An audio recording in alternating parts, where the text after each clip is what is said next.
Hello बच्चों, welcome back to जेनफिनिटी। और सब कैसे हो? बढ़िया।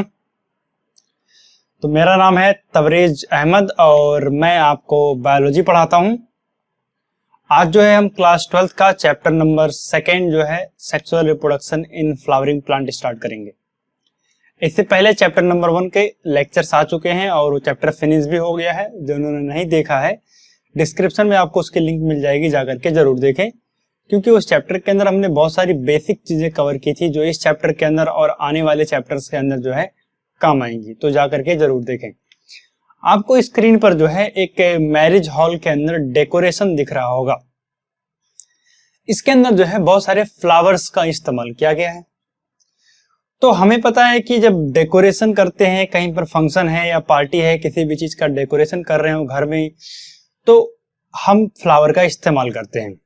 इसके अलावा आपको एक और इमेज दिख रही होगी कि यहाँ पर जो है जब हमें कभी अपने लव को, अफेक्शंस को या हैप्पीनेस को एक्सप्रेस करना होता है, तब भी हम क्या करते हैं? फ्लावर्स का इस्तेमाल करते हैं। इसके अलावा आपको एक और इमेज दिख रही है। यहाँ पर क्या कर रही है? एक बीज, एक जो है वो नेक्टर ऑब्टेन कर रही है फ्लावर से। इससे क्या करेगी? वो हनी प्रिपेयर करेगी।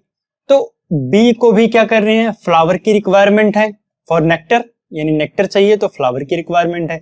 हम बहुत सारे डाइज जैसे प्रोडक्ट भी बनाते हैं जिसमें हमें फ्लावर की रिक्वायरमेंट होती है। तो फ्लावर जो है हमारी जनरल लाइफ के अंदर जो है बहुत इंपॉर्टेंट रोल प्ले करता है और इसका डिफरेंट डिफरेंट यूज होता है हमारी लाइफ के अंदर। तो फ्लावर जो है एक इंपॉर्टेंट पार्ट है, एक ब्यूटीफुल, एक खूबसूरत पार्ट है, जिसे अलग अलग जो है एक्सप्रेशंस के अंदर, अलग अलग वर्क के अंदर जो ह्यूमन बीइंग स्टार्टिंग से इस्तेमाल करता हुआ आया है। फ्लावर जो होता है वो प्लांट का रिप्रोडक्टिव पार्ट होता है, यानी प्लांट को अगली जनरेशन प्रोड्यूस करने के लिए, रिप्रोड्यूस करने के लिए जो है जिसकी रिक्वायरमेंट होती है वो क्या होता है? फ्लावर होता है। यानी रिप्रोडक्टिव पार्ट क्या होता है? फ्लावर होता है। तो फ्लावरिंग प्लांट को हम एंजियोस्पर्म के नाम से भी जानते हैं। तो क्या हुआ? It is the reproductive part of the angiosperm. यानी फ्लावर क्या है? एंजियोस्पर्म का रिप्रोडक्टिव पार्ट होता है। It is highly condensed, modified suit. ये अब देखो, प्लांट के अंदर दो हिस्सों के अंदर हम उसे डिवाइड करते हैं, एक होता है रूट सिस्टम और एक होता है शूट सिस्टम। जब हम बात करते हैं रूट सिस्टम की, तो अंडरग्राउंड वाला पोर्शन होता है, और शूट सिस्टम जो ऊपर वाला पोर्शन होता है जिसमें स्टेम्स, लीव्स, ब्रांचेज आ गई और सारे फ्लावर्स आ गए, सारी चीजें। तो शूट जो है उसका मॉडिफाइड फॉर्म जो होता है वो क्या होता है? फ्लावर होता है। और फ्लावर के अंदर नोड्स और इंटरनोड्स मिलेंगे। नोड्स क्या होते हैं? प्लांट की स्टेम के अंदर वो पॉइंट जहां से नई नई ब्रांचेज अराइज होती हैं या कोई नई लीव्स या फ्लावर अराइज होते हैं, उसे हम क्या बोलते हैं? नोड्स बोलते हैं। और दो नोड्स के बीच के गैप को हम क्या बोलते हैं? इंटर नोड बोलते हैं। तो फ्लावर के अंदर नोड्स और इंटर नोड्स भी मिलेंगे। It is used by human to express the love, affection, happiness and sorrow. आगे बात करते हैं बच्चों, स्ट्रक्चर ऑफ फ्लावर की बात करते हैं। जब हम स्ट्रक्चर ऑफ फ्लावर की बात करते हैं तो सबसे पहली चीज आपको दिख रहा होगा पेडिसिल्स। देखो, नीचे वाला पोर्शन जिससे फ्लावर जो है अटैच्ड होता है, इसे हम स्टॉक, सिलेंड्रिकल पोर्शन होता है, इसे हम स्टॉक या पेडिसिल्स बोलते हैं। तो पेडिसिल्स क्या होता है? Actually stock of the flower होता है। यह फ्लावर को सपोर्ट प्रोवाइड करता है अटैचमेंट के लिए। ठीक है ना? कोई दिक्कत नहीं बच्चों। अब ये जो पेडिसिल्स होता है, पेडिसिल का जो ऊपर वाला पोर्शन है, ये क्या होता है? स्वेलन होता है, और इसे हम क्या बोलते हैं? रिसेप्टेकल्स बोलते हैं या थैलमस बोलते हैं। इसे हम क्या बोलते हैं? रिसेप्टेकल्स या थैलमस बोलते हैं बच्चों। तो रिसेप्टेकल्स क्या होता है? It is the part of the flower to which stalk is attach, जिससे क्या होता है? स्टॉक अटैच होता है। या फिर upper portion of the stalk या upper swollen portion of the stalk is known as receptacles और thalamus. It is modified stem. ये स्टेम का मॉडिफाइड होता है, फॉर्म होता है, ये स्टेम के मॉडिफिकेशन से बनता है। It is the modified stem. Nodes and internodes present. इसमें क्या होते हैं? नोड्स होंगे और इंटरनोड्स होंगे, और इन नोड से जो है कई तरह की वर्ल अराइज होती हैं फ्लावर की। तो फ्लावर के अंदर टोटल 4 वर्ल होती है। सबसे पहले वर्ल की हम बात करते हैं सेपल्स। तो सबसे पहली वर्ल जो ग्रीन कलर का ये लीफ लाइक स्ट्रक्चर आपको दिखाई दे रही है, इसे हम क्या बोलते हैं? सेपल्स बोलते हैं। इन्हें हम क्या बोलते हैं? सेपल्स बोलते हैं। तो ये क्या होती है? ग्रीन लीफ लाइक पार्ट, ये ग्रीन कलर की लीफ लाइक स्ट्रक्चर्स होती हैं। जब हम बात करते हैं ग्रुप ऑफ, ये देखो पहली चीज आउटर मोस्ट वर्ल होती है फ्लावर की, सबसे बाहर वाली वर्ल है फ्लावर की। और जब हम ग्रुप में बात करते हैं यानी कई सारे सेपल्स की हम बात करेंगे एक साथ में, तो उसे हम क्या बोलते हैं, कैलिक्स बोलते हैं बच्चों। सेपल्स जो होता है इसका काम प्रोटेक्शन होता है, फ्लावर की प्रोटेक्शन करने का काम करता है एट द बड स्टेज, यानी जब फ्लावर बडिंग स्टेज में होता है उस समय फ्लावर को बाहर से एक्सटर्नली कवर करके रखता है, उसे प्रोटेक्ट करने का काम करता है सेपल्स। आगे बढ़ते हैं बच्चों, देखते हैं पेटल्स। अब आपको एक और पार्ट यहां दिख रहा होगा, ये कलरफुल पोर्शन जो ब्यूटीफुल पोर्शन है, इस कलरफुल पोर्शन को हम क्या बोलते हैं, पेटल्स बोलते हैं। It is a colourful part of the flower, और ये ब्राइट कलर हो सकता है जनरली, और ये ब्राइट कलर जो होता है यानी कलर ऑफ द फ्लावर जो होता है ये इंसेक्ट को अपनी तरफ अट्रैक्ट करने के लिए होता है, ताकि इंसेक्ट से जो अट्रैक्ट होंगे तो उससे क्या होगा, पॉलिनेशन होगा, यानी रिप्रोडक्शन की जो प्रोसेस होती है उसके अंदर हेल्प मिलती है। पॉलिनेशन क्या होता है, कैसे होता है, ये सारी चीजें जो है आने वाले लेक्चर्स के अंदर समझेंगे एक एक करके। ग्रुप ऑफ पेटल्स, जब हम पेटल्स के ग्रुप की बात करते हैं, कई सारे पेटल्स की एक साथ बात करते हैं तो हम क्या बोलते हैं, कोरोला बोलते हैं बच्चों। तो आगे बढ़ते हैं, अगला पार्ट जो होता है प्लांट का वो क्या होता है, स्टेमन। स्टेमन जो होता है ये मेल रिप्रोडक्टिव पार्ट होता है, यानी मेल रिप्रोडक्टिव ऑर्गन या मेल रिप्रोडक्टिव पार्ट कौन होता है, स्टेमन होता है। यहां देखो आपको स्टेमन की स्ट्रक्चर दिखाई दे रही होगी, ऊपर वाला पोर्शन जो है इसे हम क्या बोलते हैं, एंथर बोलते हैं, और ये नीचे वाला पोर्शन क्या है, फिलामेंट है, और इन दोनों से मिलकर क्या बनता है, एक स्टेमन बनता है, ठीक है ना। इसके बाद क्या है, ग्रुप ऑफ स्टेमेंस, यानी कई सारे स्टेमेंस को एक साथ हम बात करेंगे तो उसे हम क्या बोलेंगे, एंड्रोसियम बोलेंगे। इसको हमने दो हिस्सों के अंदर डिवाइड किया है, एक होता है फिलामेंट और एक होता है एंथर। एक एक करके अभी हम आगे डिस्कस करेंगे इसको। तो एक पार्ट होगा फिलामेंट और एक पार्ट क्या होगा आपका, एंथर होगा। आगे बच्चे बात करते हैं, अगला हिस्सा क्या होता है, कार्पेल या पिस्टिल होता है। तो कार्पेल क्या होता है, it is the female reproductive part. ये क्या होता है, फीमेल रिप्रोडक्टिव पार्ट होता है। और यहां देखो ये पूरी स्ट्रक्चर क्या है, कार्पेल की स्ट्रक्चर है। इसके अंदर तीन हिस्से होंगे, stigma, style and ovary. Stigma जो है अपर पार्ट होता है जो आपका अम्ब्रेला शेप में होता है, सिलेंड्रिकल पार्ट स्टाइल होता है, एंड नीचे वाला सॉइलेंट पोर्शन जो होता है वो क्या होता है, ओवरी होता है। ग्रुप ऑफ कार्पेल या पिस्टिल नोन एज गाइनोसियम। जब ग्रुप में हम बात करेंगे इसे हम क्या बोलते हैं, गाइनोसियम के नाम से जानते हैं। It is divided into three part, तीन हिस्सों में, स्टिग्मा, स्टाइल एंड ओवरी, तीन हिस्सों के अंदर ये क्या है, डिवाइडेड है। आगे हम बात करते हैं, नोट में देखते हैं क्या आया है, word of the flower is modified leaf. चाहे हम सेपल्स की बात करें या हम पेटल्स की बात करें या हम एंड्रोसियम की या गाइनोसियम की बात करें, यानी स्टैमेन या कार्पेल की बात करें, सारे के सारे क्या होते हैं, मॉडिफिकेशन ऑफ लीव्स होते हैं, मॉडिफाइड लीफ होते हैं। अब देखो मेरी बात समझना, सेपल्स एंड पेटल्स इनका जो है गैमेट फॉर्मेशन के अंदर कोई रोल नहीं होता है, इसलिए हम इसे नॉन एसेंशियल वर्ल्ड के अंदर काउंट करते हैं। वेयर स्टेमन एंड कार्पेल जो होता है इनका गैमेट फॉर्मेशन के अंदर रोल होता है, इसलिए हम इसे इसेंशियल वर्ल्ड काउंट करते हैं। अगर किसी फ्लावर के अंदर जो है चारों के चार वर्ल्स यानी सेपल्स, पेटल्स, कार्पेल और स्टेमन चारों वर्ल्स पाई जाती हैं तो उसे हम क्या बोलते हैं, कंप्लीट फ्लावर बोलते हैं। और अगर इनमें से कोई एक मिसिंग हो जाए तो इसे हम क्या बोल देंगे, इनकम्प्लीट फ्लावर बोलेंगे। कुछ प्लांट ऐसे होते हैं जो अपनी लाइफ टाइम के अंदर केवल एक सिंगल बार फ्लावरिंग करते हैं या फ्रूटिंग करते हैं, ऐसे प्लांट्स को हम मोनोकार्पिक प्लांट बोलते हैं। एग्जांपल में जैसे आपको ध्यान रखना है, व्हीट, राइस एंड बेम्बो।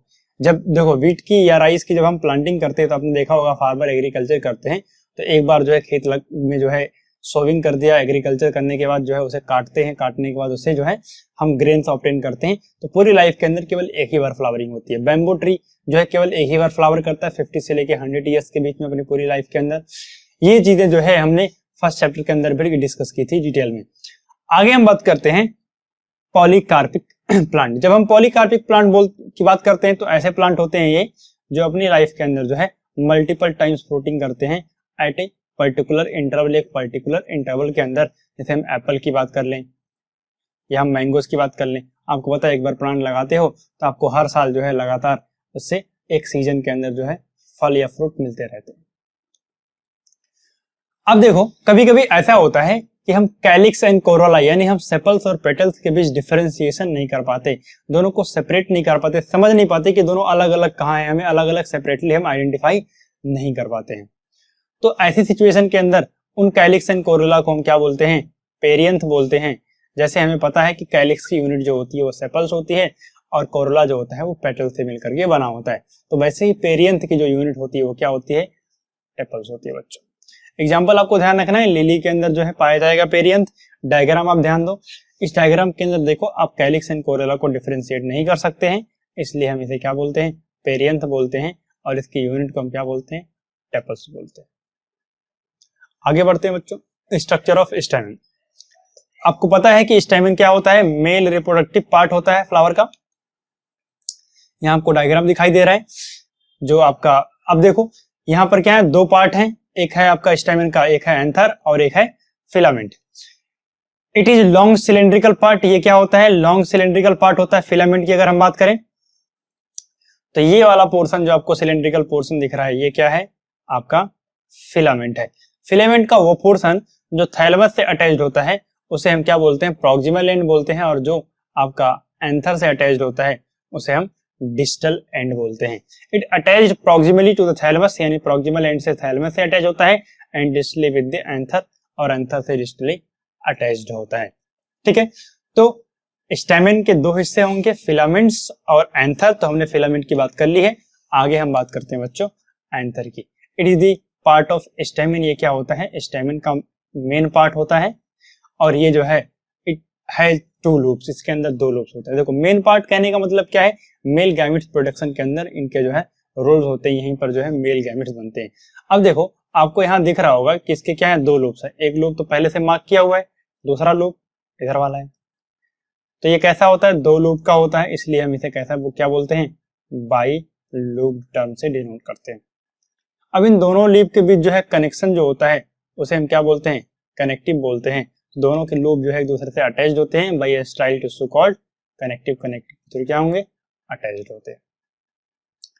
अब क्या होता है कि हर एक लूप के अंदर बात करें, जैसे ये आपका यहां से लेकर के यहां तक एक लूप हो गया, ये पूरा एक लूप है और ये पूरा एक लूप है।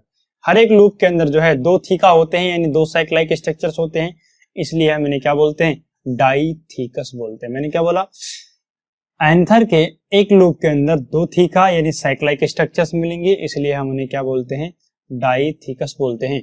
और टोटल देखो हर एक थीका के अंदर देखो यहाँ पर, यहाँ एक माइक्रोस्पोरेंजिया मिलेगी, यहाँ एक माइक्रोस्पोरेंजिया मिलेगी, यहाँ माइक्रोस्पोरेंजिया मिलेगी, यहाँ माइक्रोस्पोरेंजिया मिलेगी। तो एक एंथर के अंदर टोटल नंबर ऑफ माइक्रोस्पोरेंजिया जो होती हैं वो 4 होती हैं, इसी वजह से हम इसे टेट्रा स्पोरेंजिएट भी बोलते हैं। क्या बोलते हैं बच्चों, टेट्रा स्पोरेंजिएट। टेट्रा का मतलब होता है 4, स्पोरेंजिएट यानी स्पोरेंजिया की बात कर रहे हैं, ठीक है ना। स्पोरेंजिया जहां पर जो है मेल गैमेटोफाइट्स यानी पोलन ग्रेन की डेवलपमेंट होती है। नोट के अंदर क्या आया, अब हमें पता है, देखो बायोलॉजी क्या है, एक्सेप्शन ऑफ साइंस होती है, यानी साइंस ऐसी साइंस है, ऐसी ब्रांच है साइंस की जहां पर एक्सेप्शन बहुत सारे पाए जाते हैं। तो जैसे अगर मैं बात करूं चाइना रोज की, हिबिस्कस की, तो यहां पर जो है मोनोथिकस, या मैं बात करूं यूनिलूब्ड जो है सिंगल लूब होगा एंथर, और कैसा होगा, बाइस्पोरेंजिएट एंथर मिलेगा, ठीक है ना। तो यहाँ क्या मिलेगा, यूनिलूब्ड मिलेगा, मोनोथिकस मिलेगा, या फिर बाइस्पोरेंजिएट एंथर मिलता है यहाँ पे, ठीक है ना। और ये एग्जांपल आर्थिथोबियम, इसके अंदर जो है आपको क्या मिलेगा, मोनोस्पोरेंजिएट एंथर मिलेंगे, ठीक है ना। आर्थिथोबियम के अंदर मोनोस्पोरेंजिएट मिलेंगे, वेर चाइना रोज या हिबिस्कस की हम बात करें यानी मालवेसी फैमिली के अंदर देखेंगे तो मोनोथिकस या यूनिलोब्ड या बाइस्पोरेंजिएट एंथर मिलते हैं। बट टिपिकली यानी मोस्ट ऑफ द केसेस के अंदर जो है आपको आंसर कैसा मिलेगा, bilobed, डाइथिकस and tetra sporangiate anther मिलेंगे, ठीक है ना। आगे हम बात करते हैं टाइप्स ऑफ एंथर की। तो एंथर्स को हमने 4 हिस्सों के अंदर क्लासिफाई कर रखा है। सबसे पहला हिस्सा होता है एडेनेट। सबसे पहला हिस्सा क्या है, एडेनेट। अब मेरी बात समझना, ये क्या है, फिलामेंट के अटैचमेंट के बेस पर हमने क्लासिफिकेशन किया है। तो अगर फिलामेंट जो है पूरे एंथर से अटैच्ड हो, all along the anther, anther का जो कनेक्टिव है, ये देखो यहां पर ये एक लूप है, ये दूसरा लूप है, और इन दोनों लूप से देखो पूरे इन दोनों के बीच जो कनेक्टिव वाला पोर्शन होता है पूरा का पूरा किसने कवर कर रखा है, फिलामेंट ने कवर कर रखा है। तो इसे हम क्या बोलते हैं, एडेनेट बोलते हैं। और ये कहाँ होता है, वाटर लिली के अंदर होता है। हम बेसिफिक्स्ड बोलते हैं, तो नाम से ही पता चल रहा है बेसिफिक्स्ड। अगर एंथर के लूप से जो है एंथर के लूप के बेस वाले पोर्शन से अटैच्ड हो तो इसे हम क्या बोलते हैं, बेसी फिक्स्ड बोलते हैं। डोर्सल का मतलब होता है बैक साइड, अगर जो है ये एंथर के बैक साइड से अटैच्ड है तो इसे हम क्या बोल देते हैं, डॉर्सी फिक्स्ड बोल देते हैं। जैसे यहाँ पर आपको दिखाई दे रहा है ये दोनों लूप हैं और इन दोनों लूप के बैक साइड से आकर के जो है फिलामेंट अटैच्ड हुआ है, इसे हम क्या बोलते हैं, डॉर्सी फिक्स्ड बोलते हैं। वर्सटाइल के अंदर क्या होता है, एंथर का जो मिडिल पोर्शन होता है उसके मिडिल पोर्शन से जाकर के अटैच हो जाएगा फिलामेंट, इसे हम क्या बोल देंगे, वर्सटाइल बोल देंगे। और इसमें जो है एंथर फ्री होता है टू स्विंग, फ्रीली जो है वो स्विंग कर सकता है और ऐसा ग्रासेस के अंदर होता है। और इसका फायदा क्या होता है कि ये जो है आपका एयर पॉलिनेशन के अंदर इससे हेल्प मिलता है। तो आपको ध्यान रखना बेसी फिक्स्ड का एग्जांपल मस्टर्ड के अंदर पाया जाता है, वेयर जो है सस्बेनिया के अंदर जो है डॉर्सी फिक्स्ड मिलेगा और ग्रासेस के अंदर आपको वर्सटाइल एंथर मिलते हैं। आगे बढ़ते हैं बच्चों, इन ट्रांसफर सेक्शन ऑफ एंथर, जब हम ट्रांसफर सेक्शन लेते हैं एंथर का तो वहां पर हमें 4 सर्कुलर रिंग दिखाई देती हैं, जैसा कि आपको डायग्राम के अंदर दिखाई दे रहा होगा। एक रिंग यहाँ है, एक यहाँ आपको दिखाई देगी और एक यहाँ आपको है और एक यहाँ, ठीक है ना। तो 4 सर्कुलर क्या होंगे, रिंग दिखाई देंगे। अब मेरी बात समझो कि यहाँ यानी जो एंथर की हम स्ट्रक्चर देखते हैं तो एंथर के स्ट्रक्चर के अंदर जो सबसे आउटर मोस्ट लेयर होती है वो होती है एपिडर्मिस।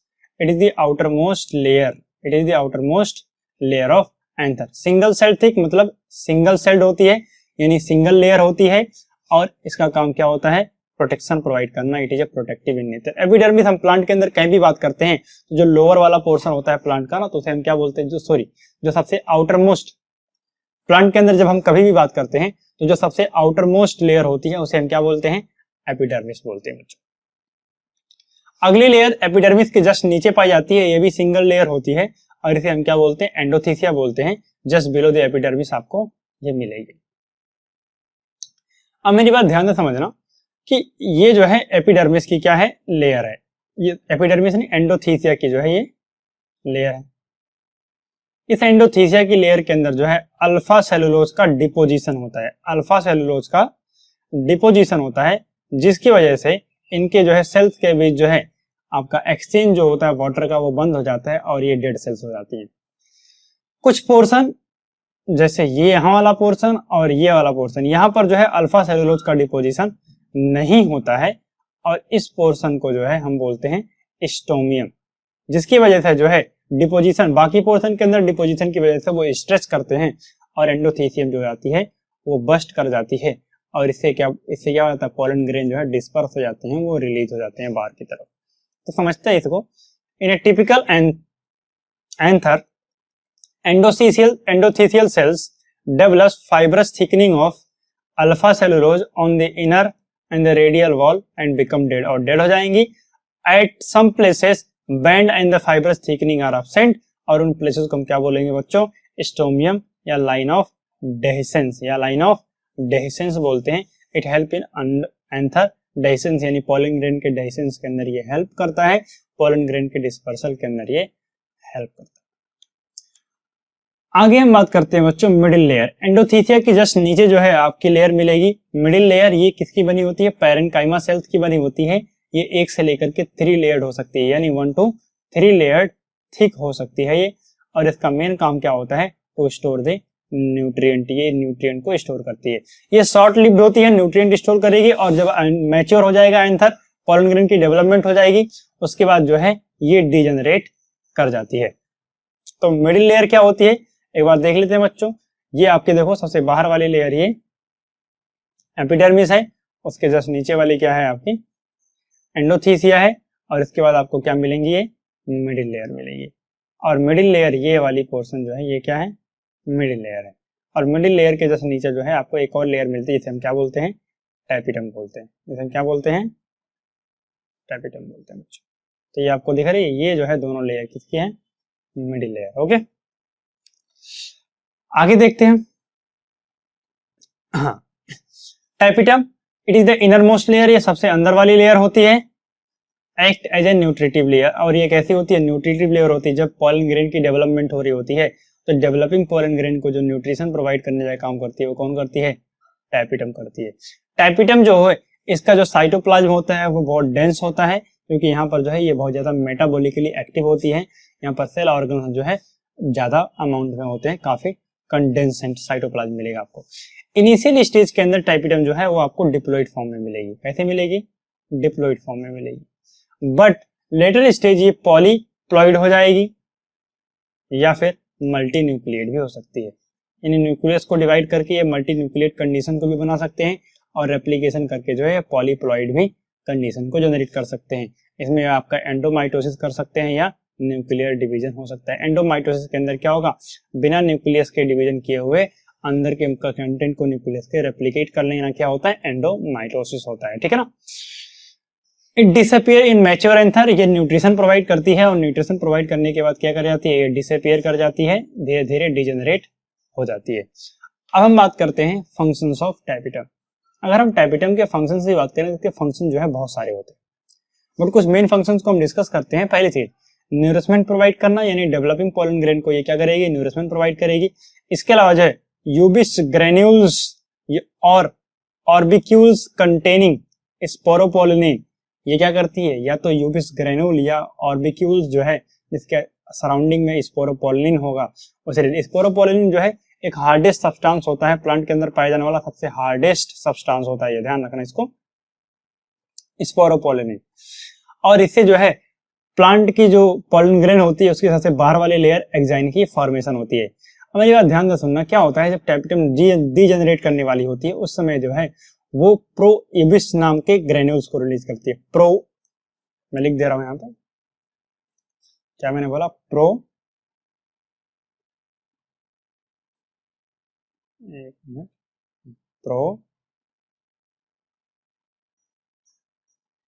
प्रोयूबिस ग्रेन्यूल्स रिलीज करती है। और ये प्रोयूबिस ग्रेन्यूल्स के सराउंडिंग में जो है स्पोरोपोलिन आ जाते हैं। इसके बाद इसी को हम क्या बोल देते हैं? यूबिस ग्रेन्यूल्स बोल देते हैं या ऑर्बिक्यूल्स बोल देते हैं। इसका काम क्या होता है? Formation of exine layer of pollen grain. ठीक है ना। इसके अलावा एंजाइम बनाती है कैलेज नाम का, और ये क्या करता है? Degradation of callose. जब पोलन ग्रेन बन रही होती है तो माइक्रोस्पोर जो होते हैं वो 4 के 4 माइक्रोस्पोर एक दूसरे से क्या होते हैं? अटैच्ड होते हैं, उसे माइक्रोस्पोर टेट्राड बोलते हैं। और उनकी उस अटैचमेंट को ब्रेक करने के लिए जो है कैलोज केमिकल को ब्रेक करना पड़ेगा। वो कैलोज केमिकल से जुड़े हुए होते हैं और जो एंजाइम की रिक्वायरमेंट होती है कैलोज को ब्रेक करने के लिए उसे हम क्या बोलते हैं? कैलेज। और इसकी सिंथेसिस, इसकी प्रोडक्शन कौन करता है? टाइपिटम करती है। ठीक है ना बच्चों। आगे देखते हैं स्पोरोजिनस टिश्यू। स्पोरोजिनस टिश्यू क्या होता है? टाइपिटम के अंदर जो होता है group of compactly arrange cell, कुछ सेल्स होती हैं कॉम्पैक्टली अरेंज सेल मिलेंगे आपको टाइपिटम के अंदर, उन्हें हम क्या बोलते हैं? स्पोरोजिनस टिश्यू बोलते हैं। और ये बाद में जो है इनका माइटोसिस होगी और माइटोसिस के बाद ये क्या बनाएंगे? एमएमसी यानी माइक्रोस्पोर मदर सेल या पीएमसी। बच्चों ये गलत हो गया है, एम नहीं रहेगा, सी रहेगा। पीएमसी या पोलन मदर सेल की फॉर्मेशन करेंगे। माइक्रोस्पोर मदर सेल या पोलन मदर सेल की फॉर्मेशन करेंगे। अब माइक्रोस्पोर मदर सेल्स वो सेल्स होती हैं जो आगे चल करके जो है पोलन ग्रेन को प्रोड्यूस करेंगे, या पोलन मदर सेल्स भी वही सेल हैं जो आगे चल करके क्या करेंगे? पोलन ग्रेन को प्रोड्यूस करेंगे थ्रू मियोसिस। इस डायग्राम के अंदर देखते हैं, हमने समझ लिया है कि रिसेप्टेकल्स क्या होता है, कोई दिक्कत नहीं है बच्चों इसमें। हमने पेटल्स क्या होते हैं समझ लिए हैं, ग्रीन पार्ट जो है सेपल्स भी समझ लिया है, कार्पेल को भी देख लिया, stigma style and ovary stamen को भी हमने समझ लिया, एंथर एंड फिलामेंट। आगे देखते हैं दो लूप होता है, ये भी हमने जान लिया है। कनेक्टिव के थ्रू क्या होता है? अटैच होता है, डाइथिकस नेचर में होता है और टेट्रास्पोरेंजिएट होता है। ये सब चीजें देख ली है। आगे अगर हम इस सेक्शन को जूम करते हैं तो हमें क्या दिखाई देता है? सबसे बाहर वाली लेयर क्या होती है? एपिडर्मिस होती है। उसके बाद आपको एंडोथीसिया मिलेगी, उसके बाद आपको मिडिल लेयर मिलेगी, फिर टाइपिटम मिलेगी और उसके अंदर स्पोरोजिनस टिश्यू मिलेंगे। और बीच वाला पोर्शन जो है ये क्या होगा? कनेक्टिव होगा। ये क्या है? कनेक्टिव है।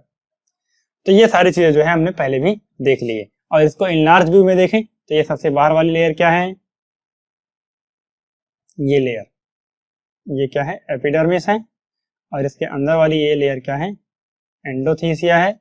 और इसके अंदर की ये दोनों लेयर क्या है? मिडिल लेयर है। इसके बाद आपको क्या मिलेगा? टाइपिटम की एक लेयर मिलेगी और उसके अंदर क्या मिलेंगे? स्पोरोजिनस टिश्यूज मिलेंगे बच्चों। आगे हम बात करते हैं development of anther.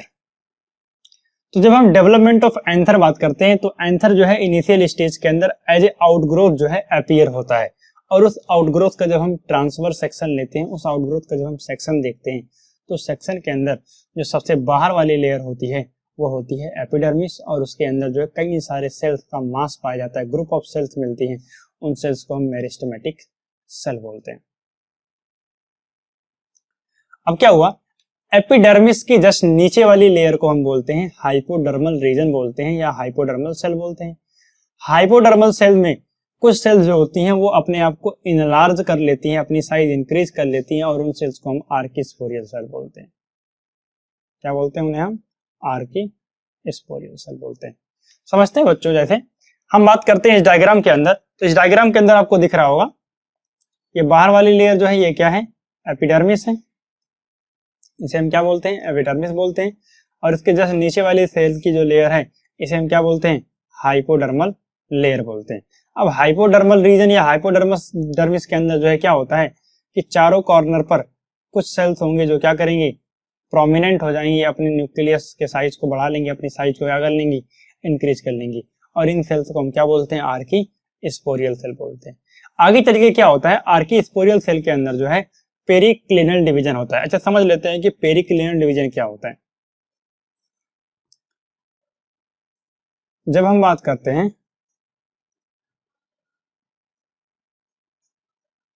Periclinal division की, तो इसके अंदर एक्चुअली क्या होता है देखते हैं। मान लिया ये कोई सेल थी, अब क्या करेगा, ये सेल डिवाइड होगी तो अरेंज हो जाएगी नीचे, फिर डिवाइड होकर के नीचे की तरफ अरेंज हो गई, अगली बार फिर से डिवाइड हुई और नीचे की तरफ अरेंज हो गई, अगली बार फिर से डिवाइड हुई और नीचे की तरफ अरेंज हो गई। तो क्या हो रहा है, अगर वर्टिकली सेल डिवाइड करके एक दूसरे के ऊपर जो है अरेंज हो जाए तो ऐसे डिवीजन को हम क्या बोलते हैं? पेरिक्लिनल डिवीजन बोलते हैं। वेयर एज अगर एक सेल डिवाइड हुई और उस जो नेक्स्ट सेल डिवाइड होकर के मिली है वो एडजेसेंट में यानी बगल में एडजस्ट हो जाए, बगल में अटैच हो जाए, तो ऐसे सेल डिवीजन को हम क्या बोलते हैं? एंटी क्लिनल डिवीजन बोलते हैं। तो पेरिक्लिनल डिवीजन वर्टिकली अरेंजमेंट होते हैं और हॉरिजॉन्टली अरेंज होते हैं एक दूसरे से अटैच्ड होकर के आपका एंटी क्लिनल डिवीजन के अंदर। तो पेरिक्लिनल डिवीजन होगा और दो सेल बनेंगी जैसे आपको यहाँ दिखाई दे रही होगी, एक ये सेल है और दूसरी इधर वाले एक सेल।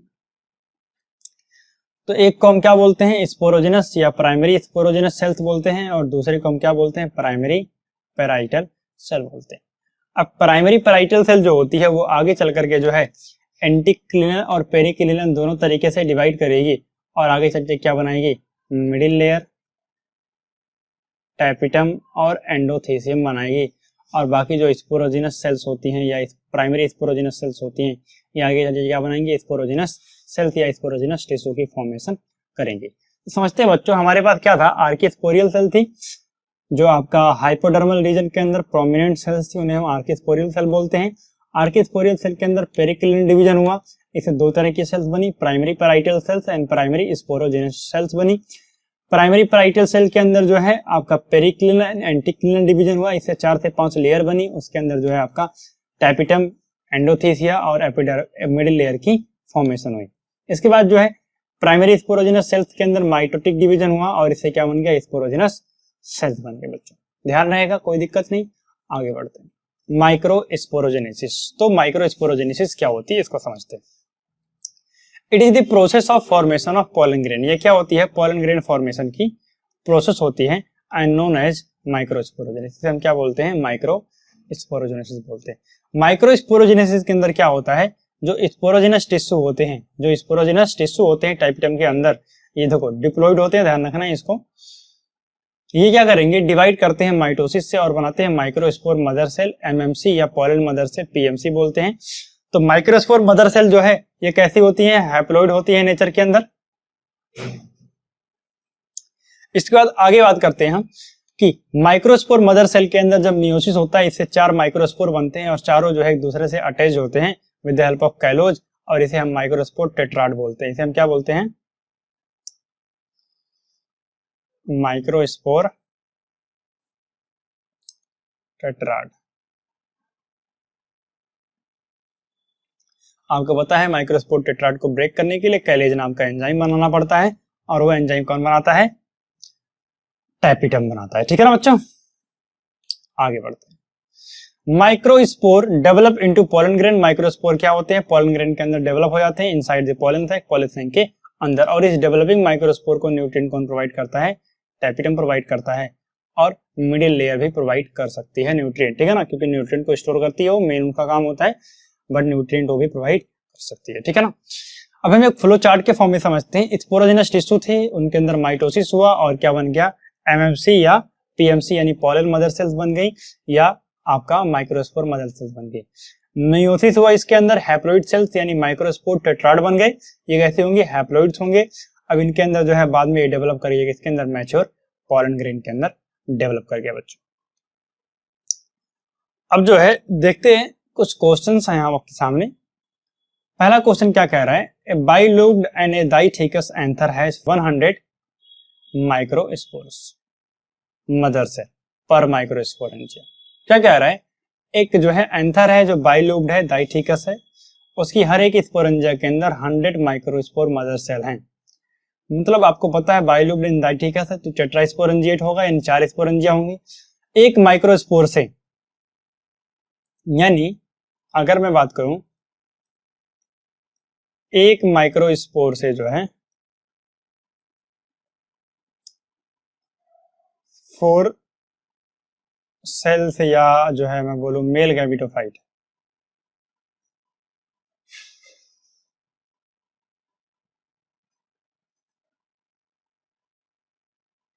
मेल गैमेटोफाइट बनते हैं। आपके पास टोटल कितने हैं? 100 हैं, तो कितने गैमेटोफाइट बन जाएंगे?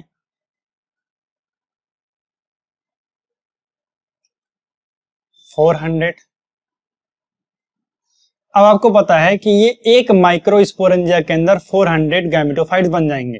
अगर मैं बात करूं total number of gametophytes produce in all microsporangia, सारी के सारी, एक के अंदर 400 बन रहे हैं, तो 4 माइक्रोस्पोरेंजिया के अंदर कितने बनेंगे बताओ? मल्टीप्लाई कर देंगे। हाँ, गुड, आप लोगों ने सही बोला है। क्या करेंगे हम? मल्टीप्लाई कर देंगे। ठीक है ना। तो कितना हो जाएगा आपका? 1600 यानी 1600 मेल गैमेटोफाइट्स बन जाएगा बच्चों। आगे बढ़ते हैं, अगला क्वेश्चन देखते हैं। अगला क्वेश्चन क्या कहता है? Right the function of tapetum in the anther. Tapetum का फंक्शन लिखो। तो टैपिटम का फंक्शन अभी हमने थोड़ी देर पहले डिस्कस किया था। पहला फंक्शन क्या था? न्यूरिशमेंट प्रोवाइड करना, यानी क्या करेगी ये? न्यूरिशमेंट प्रोवाइड करेगी।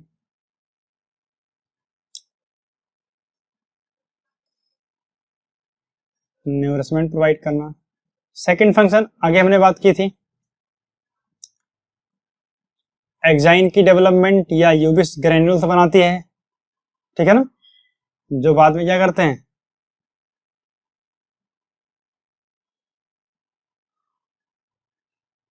जो है एग्जाइन्स की डेवलपमेंट करते हैं। इसके बाद जो है और हम बात करें, तीसरा काम क्या होता है? कैलेज नाम का एंजाइम बनाते हैं, यानी एंजाइम प्रोडक्शन करते हैं जो आपका माइक्रोस्पोर टेट्राड जो होते हैं उनको ब्रेक करके पोलन ग्रेन के अंदर कन्वर्ट करता है। ठीक है ना, तो एक काम आपको ध्यान रखने हैं। अगला क्वेश्चन देखते हैं। Pollen grain represents, pollen grain होता है तो क्या होगा आपका? Mail gametophytes. फीमेल गैमेटोफाइट अभी हमने पढ़ा नहीं है। स्पोरोफाइट्स यानी plant body, diploid plant body को हम क्या बोलते हैं? स्पोरोफाइट्स बोलते हैं। एंथर क्या होता है? आपको पता है मेल गैमेटोफाइट का जो है, मेल गैमेटोफाइट कह रहा हूं मैं, आपका स्टेमन जो होता है उसका एक पार्ट होता है जहां पर मेल गैमेटोफाइट्स की प्रोडक्शन होती है। ठीक है ना बच्चों। अगला क्वेश्चन देखते हैं। Endothecium, middle layer and tapetum derived from, यानी एंडोथीसियम, मिडिल लेयर और टैपिटम किस लेयर से बनती है? तो अभी हमने बात की थी आर्किस्पोरियल सेल 2 हिस्सों के अंदर डिवाइड होती हैं। एक होती है आपका क्या नाम है, प्राइमरी पैराइटल सेल्स, और एक होती है स्पोरोजिनस सेल्स होती है। ठीक है ना। तो प्राइमरी पैराइटल सेल से आपका एंडोथीसियम, मिडिल लेयर और जो है टैपिटम की फॉर्मेशन होती है, वेयर जो है आपका प्राइमरी स्पोरोजिनस सेल्स जो है स्पोरोजिनस सेल की फॉर्मेशन करती हैं। तो यहाँ पर आपका करेक्ट आंसर क्या हो जाएगा? प्राइमरी पैराइटल सेल्स हो जाएगा। अभी हमने इसे ही पढ़ा है। अगला क्वेश्चन क्या कहता है? Trace the pollen grain development from the sporogenous tissue in the anther. तो पोलन ग्रेन की डेवलपमेंट को बताना है। तो सिंपल सा आंसर होगा यहाँ पर, देखो आपको क्या करना है, स्पोरोजिनस टिश्यू पहले हम बात करते हैं। तो स्पोरोजिनस टिश्यू जो होते हैं वो क्या करेंगे, माइटोसिस करेंगे और क्या बनाएंगे, एमएमसी बना देंगे, यानी माइक्रोस्पोर मदर सेल या पीएमसी। और इसके बाद जो है फिर इसके अंदर क्या हो जाएगा, मियोसिस होगा, इससे क्या बन जाएंगे, माइक्रोस्पोर टेट्राड बन जाएंगे। क्या बन जाएंगे, माइक्रोस्पोर टेट्राड। और माइक्रोस्पोर टेट्राड जो है ये क्या बना देगा, पॉलन ग्रेन बना देगा। ओके बच्चों, तो लिख सकते हो, अभी हमने इसको पढ़ा है, अभी हमने इसकी बात की थी, ठीक है ना। अब जो है आपका लेक्चर यहाँ पे खत्म होता है और आगे की चीज जो है हम नेक्स्ट लेक्चर के अंदर कवर करेंगे। जाने से पहले जो है चैनल को शेयर एंड सब्सक्राइब करना और वीडियो को जो है शेयर करना, ताकि लोगों तक जिनको जरूरत है, जिनको नीड है, उन तक ये पहुंच सके।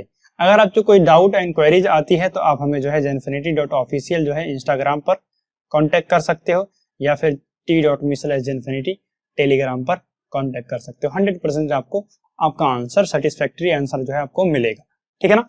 तो शेयर एंड सब्सक्राइब करना मत भूलें, और हाँ, लाइक करना भी मत भूलें, थंब लगा देना, ठीक है। तो चलो बच्चों, bye bye, see you soon.